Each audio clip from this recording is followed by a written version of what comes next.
Bizlarning kunlik noto'g'ri odatlarimiz ko'p holatlarda nafaqat semirishga, balki sog'lig'imizdagi bir qancha muammolarga ham sabab bo'ladi. Bulardan bittasi ertalab och qoringa ichilgan achchiqqina kofe. Albatta ko'pchilik bu kofeni ichib olib kun davomida tetik bo'laman deb o'ylaydi. Bu juda ham noto'g'ri fikr. Aslida esa och qoringa ichilgan kofe bu bizning oshqozonimizdagi kislotnostni oshirib yuboradi. Kislotnost oshib ketgandan keyin albatta kun davomida o'zimizning yeyotgan ovqatimizni balansla olmaslikka olib keladi.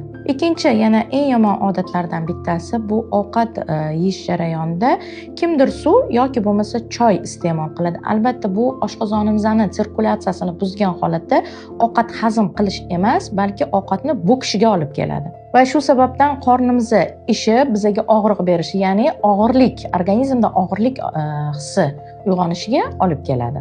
Albatta bu qilgan xatolarimiz bittada o'zini ta'sirini ko'rsatmaydi. Yillar mobaynida qilingan xatolarning natijasida bizning organizmimizdan kalsiylar, vitaminlar chiqib ketadi va albatta o'zimizning yoshimiz 30 yosh bo'lsa, ichki organlarimizning yoshi 50 yoshga qarishga olib keladi.